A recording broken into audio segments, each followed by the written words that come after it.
Retro media நேயர்களுக்கு வணக்கம். நான் உங்கள் சுஷீந்திரன். இந்த வீடியோவில் நம்ம என்ன பார்க்க போகிறோம்னு பார்த்தீங்கன்னா, சோஷியல் மீடியாவே சுற்றி முற்றி வந்துட்டு இருக்க ஒரு பெரிய விஷயம் தான். சோஷியல் மீடியா மட்டும் இல்லாமல் எல்லா ஃப்ளாஷ் நியூஸ்லேயும் இது ஒரு பெரிய நியூஸாக வச்சு பேசிக்கிட்டே இருக்காங்க.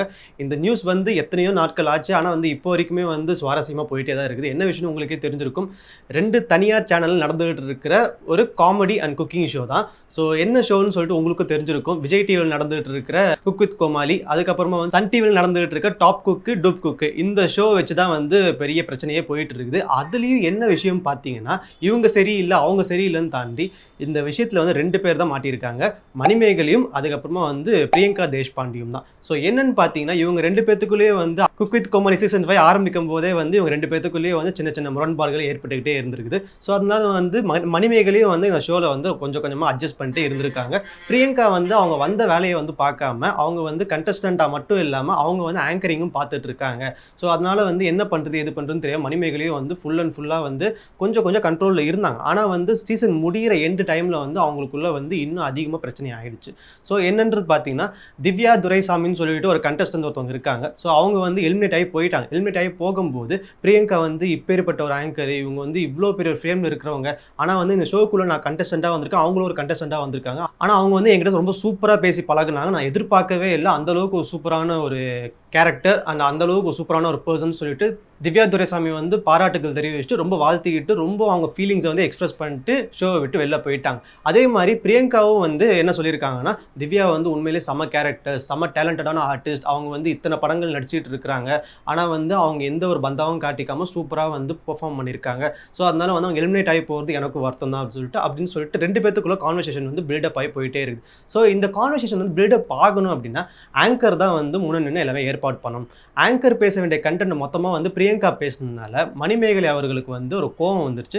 கோவம் வந்ததுக்கப்புறமா அவங்க ஆன் த ஸ்பாட்லேயே என்னோட வேலையை செய்ய விடுங்க, நீங்கள் எப்படி என்னோட வேலையை நீங்கள் செய்யலாம், உங்களோட வேலை கண்டஸ்டண்ட்டாக தானே வந்திருக்கீங்க, நீங்கள் குக்காக தானே வந்திருக்கீங்க, அந்த வேலையை மட்டும் நீங்கள் பார்க்கலாம்ல, ஏன் என்னோட வேலையை நீங்கள் சேர்த்து பார்க்குறீங்க அப்படின்னு சொல்லிட்டு 2 பேர்த்துக்கும் கருத்து வேறுபாடு ஏற்பட்டிருக்கு. ஆன் த ஸ்பாட்டில் அப்படி கேட்டதுனால மணிமேகலைக்கும் பிரியங்காவுக்கும் கிளாஷஸ் ஸ்டார்ட் ஆக ஆரம்பிச்சிச்சு.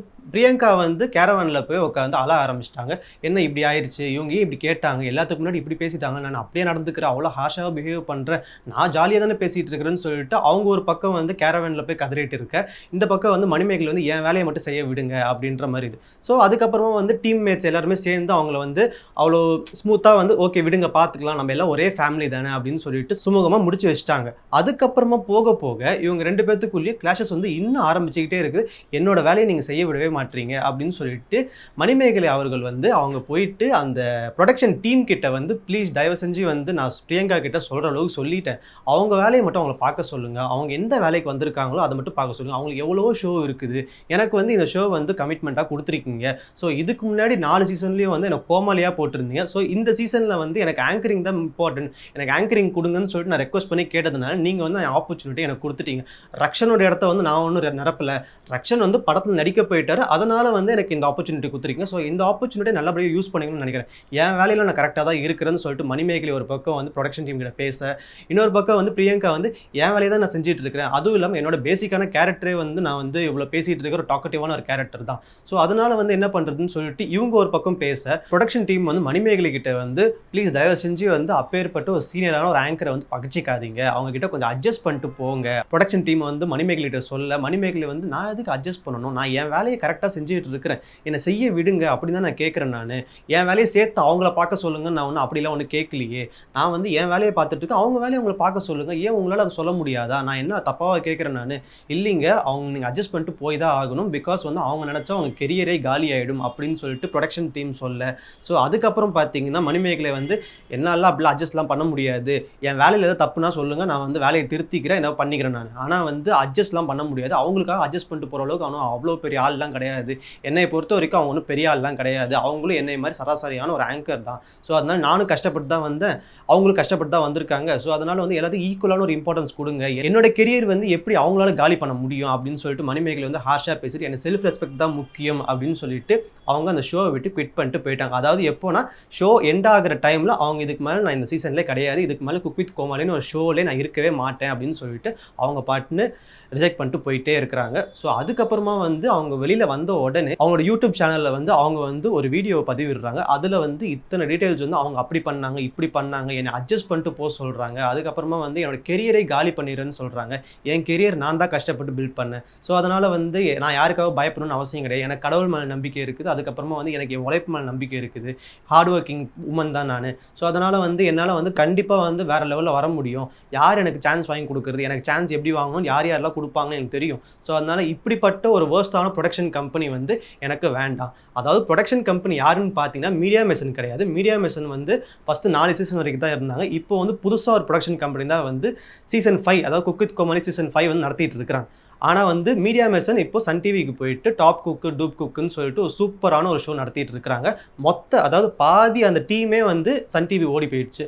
வெங்கடேஷ் பட்டும் அங்கே போயிட்டார். ஸோ இங்கே வந்து தாமு மட்டும்தான் இருக்கார், கூட இன்னொருத்தர் இருக்கார். இப்போ எல்லாரும் வந்து என்ன பேச்சுகள் போயிட்டு இருக்குன்னு பார்த்தீங்கன்னா, மணிமேகலைக்கு அங்கே போனால் என்ன, அதான் சன் டிவியில் சூப்பரான ஒரு ஷோ இருக்குது. இல்லை சொல்ல போனால் குக் வித் கோமாளி சீசன் 5 விட டாப் குக் டூப் குக் வந்து சூப்பராக போயிட்டு இருக்குது. எல்லாத்துக்கும் வந்து ரொம்ப ஒரு ஃபேவரபிளான எந்த ஒரு பாலிடிக்ஸும் இல்லாத ரொம்ப ஜாலியான ஒரு ஷோவாக போயிட்டு இருக்குது. அந்த ஷோ வந்து ஒர்க் அவுட் ஆகாதுன்னு தான் எல்லாமே ப்ரோமோ பார்க்கும்போது சொன்னாங்க. ஆனால் வந்து ஷோஸை பார்க்கும்போது வந்து வேறு லெவலில் வந்து எல்லாம் என்ஜாய் பண்ணி பார்த்துட்டு இருக்காங்க. யாரையும் ரொம்ப டம்ப் பண்ணாமல், யாரையும் வந்து டபுள் மீனிங்கில் திட்டாமல் அவ்வளோ டீசெண்டாக சூப்பராக கொண்டு போயிட்டு இருக்காங்க. அந்த ஷோ இன்டர்நேஷனல் லெவலுக்கு அந்த ஷோ கொண்டு போயிட்டு இருக்காங்க. ஸோ அதனால் வந்து எந்த ஒரு பிரச்சனையும் இல்லாமல் ஸ்மூத்தாக போயிட்டு இருக்கிறதுனால உங்களுக்கு சன் டிவியில் இடம் காத்துட்டு இருக்குது மணிமேகலை. ஸோ கவலையே படாதீங்க. கண்டிப்பாக வந்து வெங்கடேஷ் பட் வந்து உங்களுக்கு சப்போர்ட்டிவாக தான் இருப்பார்.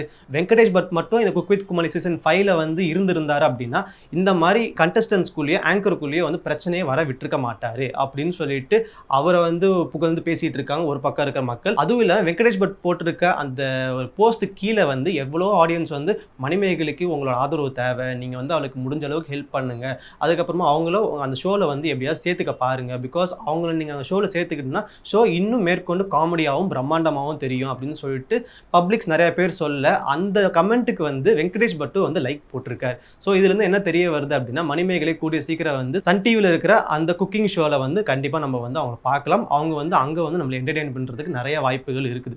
ஸோ ஒரு பக்கம் வந்து மணிமேகலை வந்து இந்த அளவுக்கு வந்து பிரியங்காவை வந்து ஃப்ரை பண்ணி எடுத்திருக்காங்க. இன்னொரு பக்கம் பார்த்தீங்கன்னா பிரியங்கா வந்து எந்த ஒரு இடத்துலையும் வந்து யாருக்குமே வந்து எதுவுமே சொல்லாமல் எந்த ஒரு பதிலடியும் கொடுக்காம வீடியோவும் வெளியிடாமல் அவங்க பாட்டுன்னு அமைதியாக இருக்காங்க. பிரியங்கா அப்படிப்பட்டவங்க இப்படிப்பட்டவங்க, அவங்க கேரக்டரே இப்படி தான். அவங்க வந்து அதர்ஸை வந்து டாமினேட் பண்ணிக்கிட்டே இருப்பாங்க. அவங்க மட்டும் நல்லா இருந்தால் போதும், அவங்களுக்கு மட்டும் ஷோ கிடச்சா போதும். பிரியங்கா வந்து டிடி போயிட்டாங்க, அப்புறம் பாவனா போயிட்டாங்க, அதுக்கப்புறம் இவங்க போயிட்டாங்க, அவங்க போயிட்டாங்கன்னு சொல்லிட்டு ஒவ்வொருத்தவங்களாம் வந்து அவங்களோட பதிவுகளை வந்து தெரிவிச்சுட்டே இருக்காங்க. ஸோ பிரியங்கா மேலே வந்து அவ்வளோ ஒரு குற்றச்சாட்டு வைக்கிறாங்க. ஆனால் பிரியங்கா இப்போ வரைக்கும் எதுக்குமே பதில் சொல்லாமல் ரொம்ப அமைதியாகவே இருக்காங்க. நம்மளுக்கு வந்து அவங்க சொல்கிறது இவங்க சொல்கிறது சோஷியல் மீடியாவில் இவங்களாம் சொல்கிறத வச்சு தான் நம்ம வந்து கேதர் பண்ணி ஒரு இன்ஃபர்மேஷனாக வந்து கலெக்ட் பண்ணி வச்சுருக்கோம். பட் உண்மையாக என்ன நடந்துச்சு ஏது நடந்துச்சுன்னு சொல்லிட்டு அவங்களுக்குள்ள தான் தெரியும், அந்த டீம்மேட்ஸ்குள்ளே தான் தெரியும். உண்மையிலே வந்து மணிமேகலைக்கும் பிரியங்காவுக்கும் என்ன தான் பிரச்சனை ஆச்சு, இன்னும் வெளிவராத விஷயங்கள் எவ்வளவோ இருக்குது. ஒவ்வொரு நாளும் ஒவ்வொரு விஷயங்கள் வந்து யாரோ புட்டு வச்சுட்டு தான் இருக்காங்க. ஸோ அதை நம்ம கண் கூட பார்த்துட்டு தான் இருக்கிறோம். ஸோ இந்த பிரச்சனைக்கான முடிவு வந்து கூடிய சீக்கிரம் வந்து நம்மளுக்கு தெரிய வரும்னு நினைக்கிறேன். ஏன்னா வந்து இது வந்து ஜவ்வாட்டை இழுத்துக்கிட்டே இருக்காங்க எல்லா சேனல்ஸுமே. வந்து ஒவ்வொரு நாளும் ஒவ்வொரு விஷயங்கள் வந்து நம்மளுக்கு கிடச்சிக்கிட்டே இருக்குது. ஸோ வெயிட் பண்ணி பார்ப்போம் இவங்களோட விஷயங்கள் வந்து என்ன அளவுக்கு போயிட்டு இருக்குது. மணிமேகலைக்கு மறுபடியும் வந்து சன் டிவியில் சான்ஸ் கொடுப்பாங்களா, விஜய் டிவிக்குள்ளே மறுபடியும் மணிமேகலை என்டர் ஆவாங்களா, இந்த ஷோவை தவிர்த்து எவ்வளோ ஷோஸ் இருக்குது, மணிமேகலை கண்டிப்பாக என்ட்ரி கொடுப்பாங்களா, பிரியங்கா இதுக்கெல்லாம் என்ன பதில் வச்சுருக்காங்கன்னு சொல்லிட்டு பொறுத்திருந்து பார்ப்போம். நம்ம ரெட்ரோ மீடியா சேனலில் வந்து சப்ஸ்கிரைப் பண்ணிக்கோங்க. ஸோ இதே மாதிரி நிறைய விஷயங்கள் உங்ககிட்ட வந்து சேரும். ஸோ இதே மாதிரி வேற ஒரு வீடியோவில் பார்ப்போம். Until that, bye from Suseenthiran.